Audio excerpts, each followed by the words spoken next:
Istanbul میں پاک افغان مذاکرات کا دوسرا دور ختم، مذاکرات 3 روز جاری رہنے کا امکان۔ آج مذاکرات کے 2 دور ہوئے۔ پاکستان نے پھر واضح کیا کہ افغانستان کو ہر صورت فتنہ الخوارج کو لگام ڈالنا ہوگی۔ مذاکرات میں پاکستان کا 4 رکنی وفد شریک ہے اور افغان وفد کی قیادت نائب وزیر داخلہ حاجی نجیب کر رہے ہیں۔ پاکستانی وفد نے زور دیا پاکستان پر حملے کرنے والے گروہوں کے خلاف مؤثر کارروائی کی جائے۔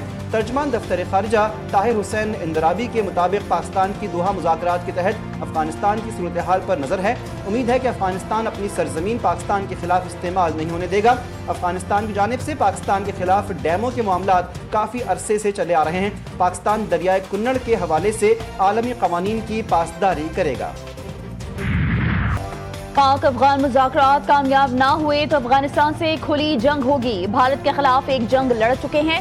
افغان طالبان بھارتی پراکسی کے طور پر ہمارے خلاف کام کر رہے ہیں۔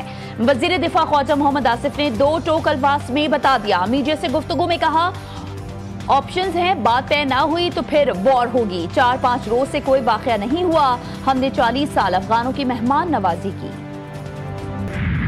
پہلے پاکستانی ہیں، پھر پنجابی ہیں یا بلوچ ہیں یا سندھی ہیں یا پشتون ہیں، تو پھر کیا ایسی بات ہوئی کہ ہم میں پھر فاصلے پیدا ہوئے، شکایات پیدا ہوئے؟ پاکستان میں دہشت گردی کا 2018 میں مکمل خاتمہ ہو چکا تھا۔ میرے بھائی اور بہنوں، یہ ہے وہ جو چپتا ہوا سوال جس کا ہمیں آج جواب تلاش کرنا ہے۔ بلوچستان پاکستان کا رقبے کے لحاظ سے سب سے بڑا صوبہ، بلوچ رہنماؤں نے رضاکارانہ طور پر پاکستان سے الحاق کا فیصلہ کیا۔ اللہ نے بلوچستان کو بے شمار قدرتی وسائل سے نوازا۔ افسوس ہے صوبے کی دولت ابھی بھی زمین کے اندر دفن ہے۔ گزشتہ دہائیوں میں بلوچستان کو نظر انداز کرنا خود احتسابی کا لمحہ ہے۔ وزیر اعظم شہباز شریف کا خطاب، کہا کہ دور دراز علاقوں میں بجلی اور سڑکوں کی فراہمی بڑا مسئلہ ہے۔ بلوچستان کی ترقی پاکستان کی خوشحالی سے جڑی ہے۔ 2010 میں پنجاب نے NFC کی مد میں بڑی قربانی دی۔ فیلڈ مارشل سید عاصم منی کا دورہ مصر، قاہرہ میں اتحادیہ صدارتی محل میں مصری صدر عبدالفتاح السیسی سے ملاقات میں 2 طرفہ دیرینہ دوستی کا اعادہ کیا گیا۔ آرمی چیف نے خطے کے امن و استحکام میں کلیدی کردار پر مصری قیادت کی تعریف کی۔ مصری صدر نے عالمی اور امت مسلمہ کے لیے اہمیت کے حامل معاملات میں پاکستان کے مثبت اور فعال کردار کو سراہا۔ دونوں رہنماؤں نے باہمی اسٹریٹجک مفادات اور عوام کے رابطوں کو مضبوط بنانے کے معاملات پر ہم آہنگی کی اہمیت پر زور دیا۔ آزاد کشمیر میں وزیر اعظم کی تبدیلی کا فیصلہ، پیپلز پارٹی چودھری انوار الحق کے خلاف تحریک عدم اعتماد لانے کے لیے متفق۔ بلاول بھٹو کی زیر سربراہی آزاد کشمیر پارلیمانی پارٹی اجلاس میں بڑا فیصلہ۔ وزیر اعظم کی ممکنہ تبدیلی کے بعد وزیر اعظم آزاد کشمیر کے نام پر بھی مشاورت۔ PP کے چودھری یاسین، چودھری لطیف اکبر اور سردار یعقوب وزیر اعظم کے لیے مضبوط امیدوار۔ ایوان صدر میں PP اراکین کی صدر زرداری سے ملاقات، مشاورت جاری۔ ذرائع پیپلز پارٹی کے مطابق وزیر اعظم انوار الحق کے خلاف عدم اعتماد لانے کے لیے نمبر گیم مکمل ہے۔ حتمی فیصلہ آج ہونے کا امکان۔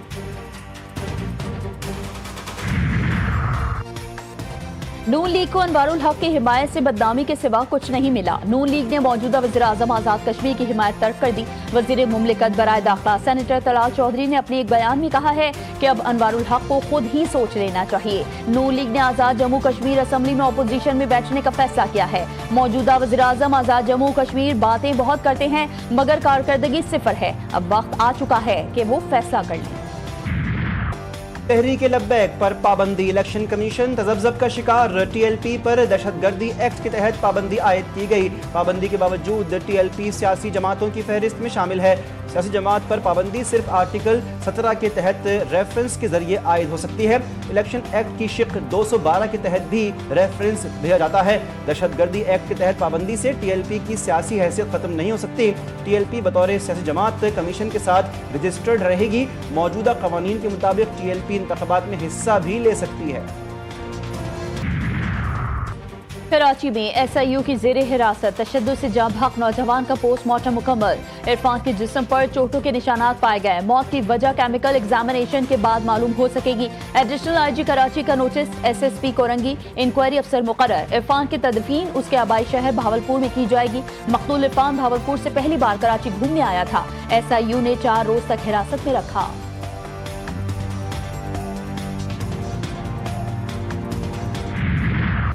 SIO کی زیر حراست مرنے والے لڑکے عرفان کے جسم پر کوئی نشانات نہیں پائے گئے. ایڈیشنل IG کراچی کا دعویٰ. جاوید عالم اوڈھو کا کراچی کے درخشہ تھانے میں کمانڈ اینڈ کنٹرول روم کی افتتاحی تقریب میں خطاب. کہا کہ لڑکے موبائل فون سے تصاویر بناتے ہوئے دیکھے گئے تھے. ضابطے کے مطابق مجسٹریٹ کی نگرانی میں لاش کا معائنہ کیا گیا.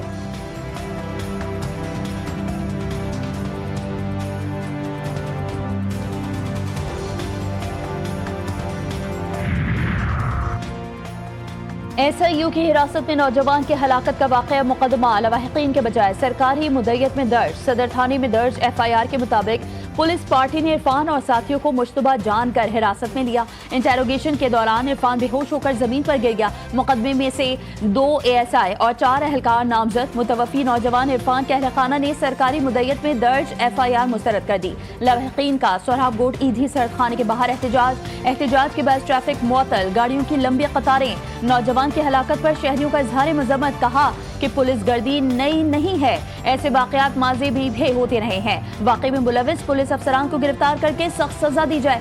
شہریوں کا مطالبہ.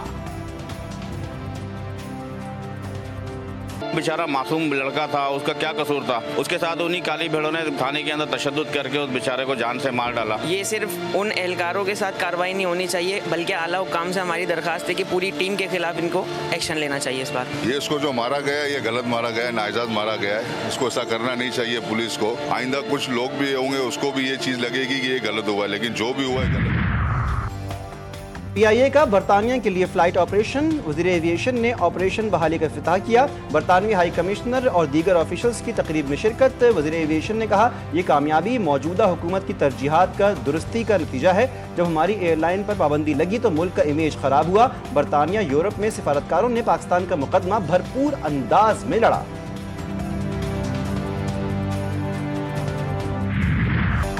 IMF کی ایک اور شرط پوری. ٹیکس پالیسی یونٹ فعال. وزیر اعظم کی منظوری کے بعد ڈاکٹر نجیب احمد میمن نئے ٹیکس پالیسی آفس کے پہلے DG تعینات. نجیب میمن کو 2 سال کے کانٹریکٹ اور اسپیشل پروفیشنل پے اسکیل پر ذمہ داریاں دی گئیں.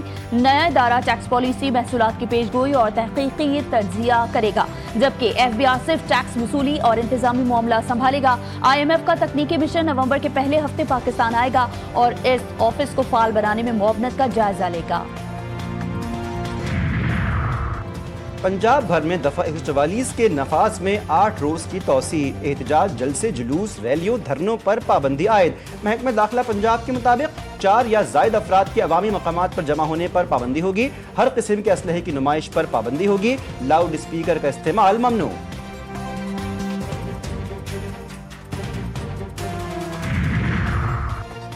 SP اسلام آباد انڈسٹریل ایریا عدیل اکبر کی مبینہ خودکشی. پولیس افسر کی ڈینگی ٹیسٹ مثبت آنے کی تصدیق. ڈینگی رپورٹ اور طبی بنیادوں پر رخصت کی درخواست منظر عام پر آ گئی. ڈینگی بخار کے باعث SP عدیل اکبر نے 3 روزہ طبی رخصت کی درخواست دی تھی. میڈیکل رپورٹ اور رخصت کی درخواست کے باوجود عدیل اکبر کو چھٹی نہ مل سکی. ٹک ٹاک کا بخار ایک اور جان لے گیا. شوہر کی فائرنگ سے زخمی 9 بیاہتہ لڑکی دوران علاج دم توڑ گئی. گلستان جوہر کے علاقے پہلوان گوٹ میں گزشتہ روز گھر میں فائرنگ سے زخمی ہونے والی 22 سالہ فرزانہ آج جنہ اسپتال میں دوران علاج زخموں کی تاب نہ لاتے ہوئے دم توڑ گئی. پولیس کے مطابق مقتولہ کے شوہر غلام مصطفیٰ کو اپنی اہلیہ کے قتل کے الزام میں گرفتار کر کے ملزمی قبضے سے آلہ قتل 9mm پستول برآمد کر لی گئی.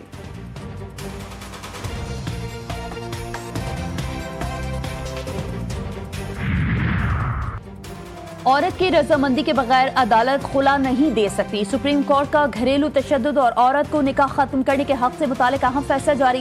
پشاور ہائی کورٹ اور فیملی کورٹ کا فیصلہ کالعدم. فیصلے کے مطابق تشدد کے لیے جسمانی زخم شرط نہیں بلکہ ظلم ہر ایسے رویے پر مشتمل ہے جو عورت کو دکھ, مایوسی اور اعتماد کی کمی سے دوچار کرے. اگر اثرات تکلیف دہ اور شدید ہوں اور ازدواجی زندگی گزارنا ناممکن ہو جائے تو یہ ظلم کہلائے گا. جسٹس عائشہ ملک نے 17 صفحات پر مشتمل فیصلہ تحریر کیا.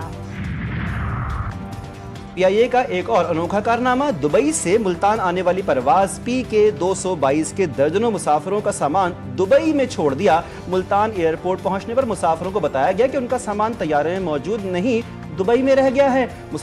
مسافروں کا PIA کے خلاف ایئرپورٹ پر احتجاج.